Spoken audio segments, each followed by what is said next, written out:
Trump's devious and brilliant coronavirus election strategy. Joe Lockhart is a CNN political analyst. He was the White House press secretary from 1998 to 2000 in President Bill Clinton's administration.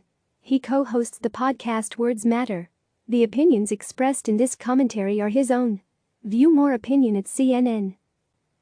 The daily White House briefing certainly brings some relevant information each time about the federal government's response to the deadly coronavirus pandemic. But the briefings have also become a political tool for President Donald Trump. He uses them both to take credit and to shift blame away from himself for his response to the crisis. Amidst the recent flurry of news made at recent briefings about how or whether to reopen the country, the different phases that might involve and who calls the shots, was a revealing exchange that is emblematic of the president's political strategy ahead of the November election. This was most clearly and cleverly demonstrated in response to a question from Jonathan Karl of ABC News, who asked Trump for a reaction to protesters in Michigan rallying against stay-at-home restrictions. The president, who earlier in the briefing had lauded American stay-at-home discipline, took a different approach with the Michigan protesters. The president said, "Well, they've been going through this a long time, John, and it's been a tough process for people. There's death, and there's problems staying at home, too." When Karl pressed further on the protesters' violation of social distancing guidelines, Trump added, "I think they listen to me. They seem to be protesters that like me and respect this opinion."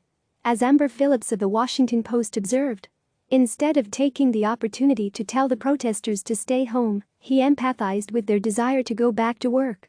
The president then doubled down on the strategy this morning, with less subtle tweets saying "Liberate Minnesota," and "Liberate Michigan," and "Liberate Virginia." It was all a dog whistle of sorts to his supporters that accomplished a couple of things at once. It suggested to them that it was okay to move away from social distancing practices designed to stem the tide of COVID-19 and get back to a more normal life. And it also told them that if they stuck with social distancing, any suffering and inconvenience they experience is not Trump's fault because he gets them, they speak the same language, he feels their pain. And that messaging is illustrative of the president's overall strategy to get re-elected. He's given himself maximum flexibility to take credit for whatever goes right and maximum ability to deflect or shift any blame for whatever goes wrong.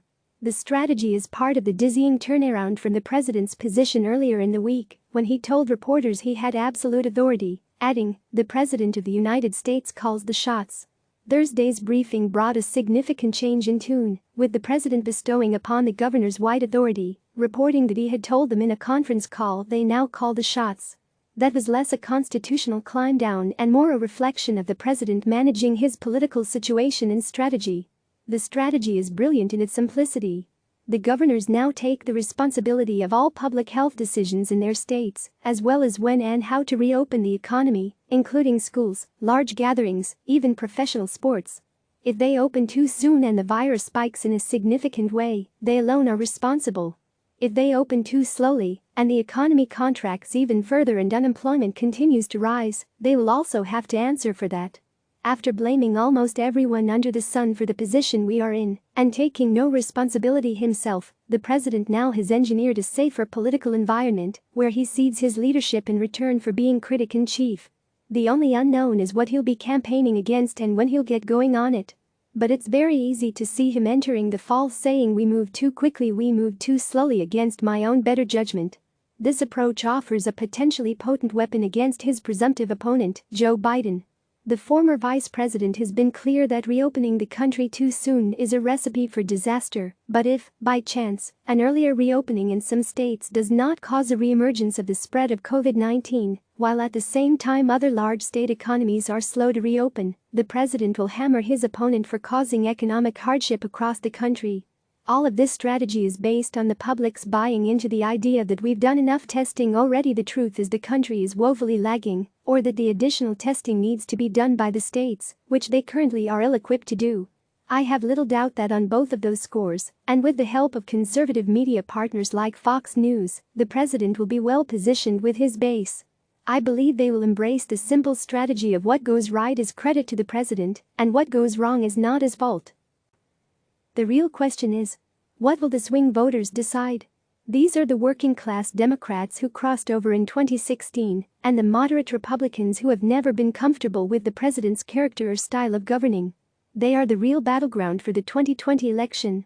And the victor will be decided in no small part on who wins the blame game for the catastrophic disruption to American life in 2020. While it's impossible to predict who wins at this point, the president's answer about the Michigan protesters Thursday made clear what case he plans to make to the American people. Whether it's a true reflection of what really happened is almost beside the point, because, well, this is politics, and the politicians set the ground rules. Click subscribe to receive the latest news.